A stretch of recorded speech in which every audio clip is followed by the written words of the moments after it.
Εδώ φαίνεται πως όλοι κάτι περιμένουν, εμένα, εσένα, τους άλλους, για να ξεκινήσει μια πορεία.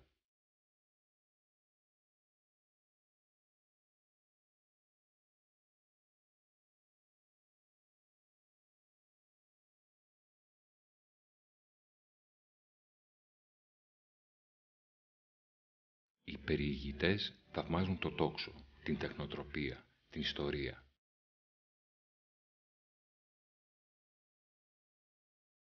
Οι ντόπιοι κι όσοι ήρθαν για λίγο, με 2 βαλίτσες στα χέρια, και έμειναν, το διαπερνούν σαν την πύλη του σπιτιού τους. Άλλωστε είναι διάτριτο. Ο οίκος είναι η πόλη και είναι ανοιχτή και διαυγής.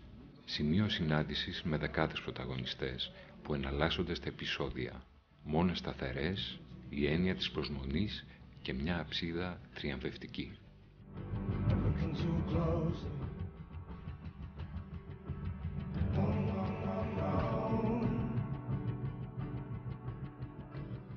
Από τα γνωστά σημεία της Θεσσαλονίκης και από τα χαρακτηριστικότερα της ύστερης αρχαιότητας είναι η αψίδα ή το θριαμβευτικό τόξο του Γαλέριου, η λεγόμενη σήμερα Καμάρα. Συνδεόταν με τα ανάκτορα προς τον νότο και με τη Ροτόντα προς το βορρά. Χτίστηκε με σκοπό καθαρά αναμνηστικό και τιμητικό.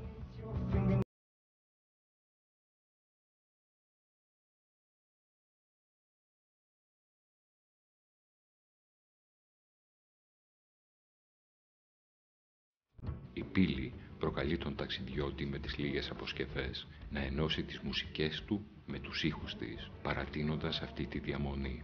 Να γίνει η Θεσσαλονίκη το λιμάνι που θα ράξει.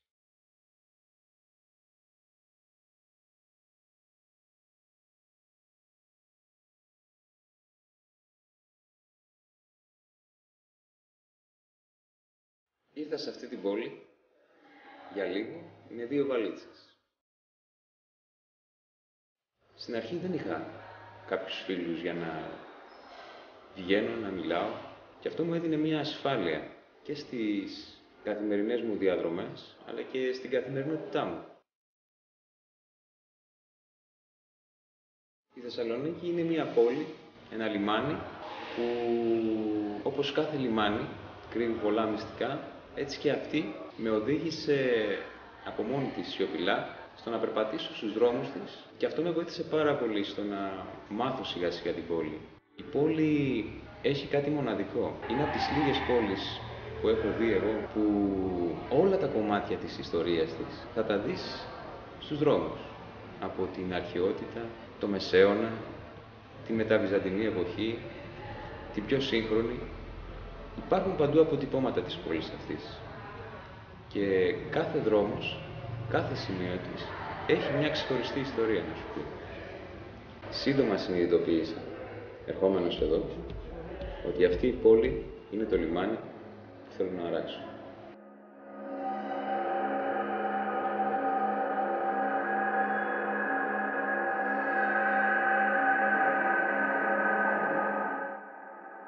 Στην πόλη γίνονται σημαντικά πράγματα στη μουσική σκηνή, τουλάχιστον. Εδώ και κάποια χρόνια έχει σταματήσει, δεν έχει βγει κάτι σημαντικό, κάτι ιδιαίτερα σημαντικό προς τα έξω τουλάχιστον. Γιατί μέσα στην πόλη γίνονται σημαντικά πράγματα. Τουλάχιστον από την εποχή που μεσουράνησαν οι τρύπες και τα ξύλινα σπαθιά, έχει να βγει κάτι το οποίο να είναι δυνατό και ευρέως γνωστό για τους υπόλοιπους.